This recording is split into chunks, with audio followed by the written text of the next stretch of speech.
سب سے پہلے بات کریں گے ایران اور امریکہ کے درمیان جنگ ایک بار پھر شدت اختیار کر گئی ہے۔ آپ نے ہرمز پر کنٹرول کے لیے گھمسان کا رن پڑا ہوا ہے۔ قبرص کے بحری جہاز پر وارننگ فائر کے جواب میں امریکہ نے ایران میں 140 مقامات پر بموں کی برسات کر دی۔ چابہار، کشم، بندر عباس، اسلویہ، کنارک، مناب، سیرک اور بوشہر میں ایرانی تنصیبات پر حملے کیے گئے ہیں۔ ایرانی نیوی کے مرکز، اسلحہ ڈپو، میزائل، ڈرون تنصیبات، مواصلاتی نیٹ ورک اور ساحلی نگرانی کے مراکز کو بھی ٹارگٹ کیا گیا ہے۔ امریکہ کی جانب سے اب تک مجموعی طور پر 300 سے زائد اہداف کو نشانہ بنایا جا چکا ہے۔ ایران کا بھی امریکہ کو منہ توڑ جواب، آپ نے ہرمز بند کر دی ہے۔ کویت، بحرین، UAE، قطر اور اردن اور عمان میں امریکی تنصیبات پر میزائلوں اور ڈرون سے وار کیے گئے۔ کویت میں امریکی پیٹریاٹ فضائی دفاعی نظام، اسلحہ ڈپو اور ریڈار سسٹم کو تباہ کر دیا۔ بحرین میں مواصلاتی نظام اور ریڈار سائٹ پر حملے کیے گئے۔ قطر میں امریکہ کی العدید ایئر بیس پر میزائل داغے گئے۔ اردن میں بھی پرنس حسان ایئر بیس میں امریکی کمانڈ سینٹر اور MQ-9 ڈرونز کے ہینگر کو تباہ کر دیا گیا۔ عمان کی بندرگاہ دکم میں امریکی لاجسٹک سپورٹ مراکز اور ایندھن کے پلیٹ فارمز پر بھی حملہ کیا گیا۔ اس صورتحال تو آپ کو بتائیے، اب آپ کو یہ بھی بتائیں کہ نیتن یاہو اور ٹرمپ نے ہماری سرخ لکیریں عبور کر لیں، انہیں اس کا مناسب جواب ملنا چاہیے۔ آپ نے ہرمز ہماری دفاعی حکمت عملی کا اہم حصہ، ملکی سلامتی اور قومی مفادات کے تحفظ میں فیصلہ کن کردار کا حامل ہے۔ ایرانی سپریم لیڈر کے مشیر محسن رضائی کا بیان، کہا ایران قومی مفادات کا ہر ممکن تحفظ اپنی دفاعی صلاحیتوں کے بل پر کرے گا۔ ایرانی پارلیمانی قومی سلامتی کمیشن کے ترجمان ابراہیم رضائی بولے، ایران نے اپنی طاقت سے اپنے ہرمز کا کنٹرول حاصل کیا، جس کی پوری حفاظت کی جائے گی۔ ترجمان ایرانی فوج نے بھی دشمن کو خبردار کر دیا۔ بریگیڈیئر جنرل محمد اکرمینیا نے کہا، ایران ہر قسم کی صورتحال سے نمٹنے کے لیے تیار ہے، ممکنہ اہداف کی فہرست اپڈیٹ کر لی۔ امریکہ جب بھی کارروائی کرے گا اسے جواب ضرور ملے گا۔ امریکہ نے ماضی میں متعدد بار وعدہ خلافی کی اور اب بھی وہ ایسا ہی کر رہا ہے۔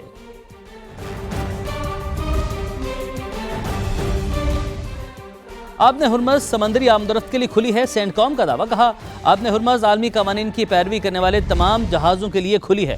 جہاز رانی کے تحفظ کے لیے امریکی افواج مکمل طور پر تیار ہیں۔ ایران آپ نے ہرمز پر کنٹرول نہیں رکھتا۔ ایران بلا جواز جارحیت، دھمکیوں اور یک طرفہ اعلانات سے ہراساں کرتا ہے۔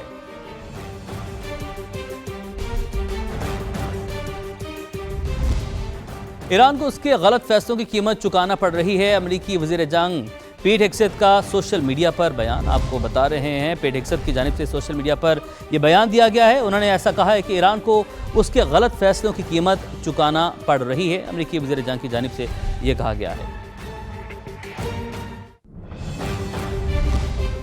خلیجی اور عرب ممالک کی ایرانی حملوں کی مذمت، قطری وزارت خارجہ نے بیان میں کہا، ایران کے حملوں سے خطے میں کشیدگی بڑھ رہی ہے، حملے علاقائی سلامتی کے لیے خطرہ ہیں۔ اس قسم کی کارروائیاں تنازع پر قابو پانے کی کوششوں کو مزید پیچیدہ بنا دیں گی۔ سعودی عرب نے بحری جہازوں پر ایرانی حملوں کی مذمت کی، کہا حملے بحری سلامتی اور جہاز رانی کی آزادی کے لیے تشویشناک ہیں۔ کویتی وزارت خارجہ نے حملوں کی مذمت کرتے ہوئے کہا، ایران مسلسل دشمنی پر مبنی طرز عمل اختیار کرنے پر بسید ہے، حملوں کو علاقائی امن و استحکام کے لیے سنگین خطرہ قرار دیا۔ لبنان نے بھی ایران حملوں پر کویت، قطر، اردن، بحرین، عمان اور UAE کے ساتھ یکجہتی کا اظہار کیا۔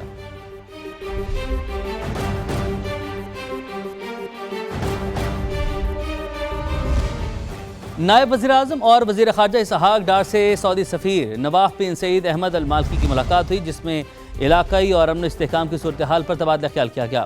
اسحاق ڈار نے ایرانی وزیر خارجہ عباس عراقچی سے بھی ٹیلی فونک رابطہ کیا، جس میں بدلتی علاقائی صورتحال پر بات چیت کی گئی۔ ترجمان دفتر خارجہ کے مطابق سعودی سفیر سے ملاقات میں اسحاق ڈار نے مذاکرات اور سفارتکاری کے فروغ کے لیے کوششیں مزید مستحکم کرنے پر زور دیا۔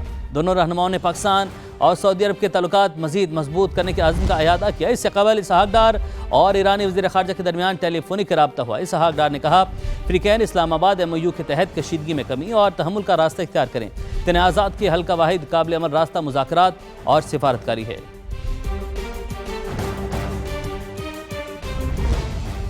وزیراعظم شہباز شریف کی کل قطر روانگی متوقع ہے۔ حکومتی ذرائع کے مطابق وزیراعظم قطر کے امیر شیخ تمیم بن حمد ال ثانی سے ملاقات کریں گے۔ شہباز شریف سابق قطری امیر کے انتقال پر قطری قیادت سے تعزیت کریں گے۔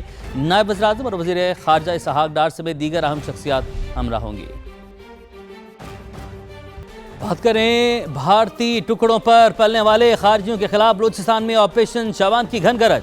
سیکیورٹی فورسز نے مزید 7 دہشت گرد ٹھکانے لگا دیے۔ 5 جولائی سے اب تک مارے گئے ہم دشمنوں کی مجموعی تعداد 109 ہو گئی۔ رپورٹ دیکھیے۔ بھارت کے پالتو فتنہ الخوارج کے خاتمے کمیشن بلوچستان میں پاک فوج، ایف سی اور پولیس کا مشترکہ آپریشن شابان پوری شدت سے جاری۔ مختلف علاقوں میں مزید 7 دہشت گرد ہلاک کر دیے گئے۔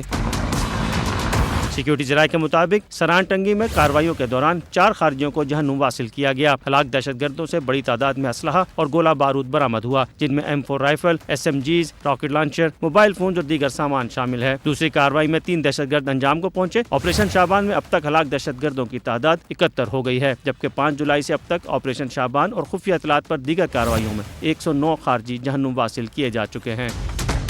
سیکیورٹی فورسز آخری دہشت گرد کے خاتمے تک بلوچستان میں آپریشن شابان جاری رکھنے کے لیے پرعزم۔ فتنہ الخوارج کے خلاف علاقے میں فضائی اور زمینی کارروائیاں جاری ہیں اور امن دشمنوں کے ٹھکانوں کو مسلسل نشانہ بنایا جا رہا ہے۔ اب آپ کو بتائیں کہ ملک بھر میں غیر قانونی مقیم افغان شہریوں کو دی گئی مہلت اب ختم ہوئی۔ وفاقی حکومت نے کارروائیاں مزید تیز کر دیں۔ گزشتہ روز خیبر کی تحصیل انڈی کوتل سے 3562 افراد کو ڈیپورٹ کیا گیا۔ مزید جانتے ہیں عمر شنواری سے۔ جی عمر، بتائیے گا۔ جی بالکل، ملک بھر میں غیر قانونی مقیم افغان شہریوں کو دی گئی ڈیڈ لائن ختم ہو گئی، جس کے بعد ملک بھر میں وفاقی حکومت کے احکامات کی روشنی میں یہاں پر افغان شہریوں کے خلاف جو غیر قانونی مقیم ہیں ان کے خلاف کریک ڈاؤن تیز کر دیا گیا ہے۔ جبکہ صوبے میں لنڈی کوتل ٹرانزٹ کیمپ میں موجود ہوں اور یہاں پر بھی گزشتہ روز بھی 3562 افراد جو گرفتار کی گئے تھے ملک کے مختلف حصوں سے، یہاں پر ان کو لایا گیا ہے۔ یہاں پر ان کی قانونی دستاویزات چیکنگ کے بعد ان کو ترخام بارڈر پر باعث طریقے سے ڈیپورٹ کر دیا گیا ہے۔ جبکہ اس طرح قبائلی اضلاع میں بھی ان جو غیر قانونی افغان مقیم ہیں ان کے خلاف کریک ڈاؤن جاری ہے۔ گزشتہ روز بھی لنڈی کوتل میں بھی تقریباً 20 افراد کو یہاں پر گرفتار کر کے افغانستان ڈیپورٹ کر دیا گیا ہے۔ جبکہ اس وقت میں لنڈی کوتل ٹرانزٹ کیمپ میں موجود ہوں اور یہاں پر جو لنڈی کوتل ٹرانزٹ کیمپ ہے ان افغانی کو یہاں پر ان کے لیے تمام جو سہولیات ہے وہ موجود ہے۔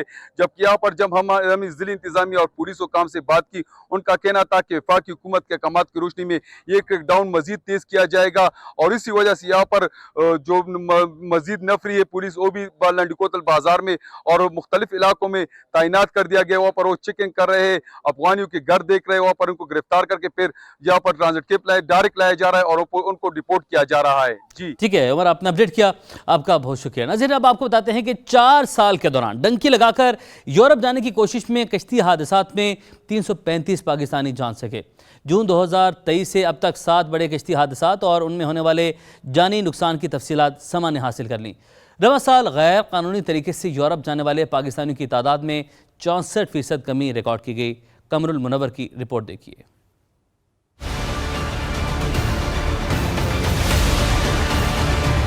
بیرون ملک کمائی کے سنہرے خواب سجانے والوں کی موت کا سفر ڈنکی، جس نے گزشتہ 4 سال میں 335 پاکستانیوں کی جان لے لی۔ سنگین صورتحال کے پیش نظر وفاقی حکومت اور FIA نے ڈنڈا اٹھا لیا تو سخت اقدامات کے نتائج بھی سامنے آنے لگے۔ پاکستانیوں کے غیر قانونی طور پر یورپ جانے میں 64% کی ریکارڈ کمی آ گئی۔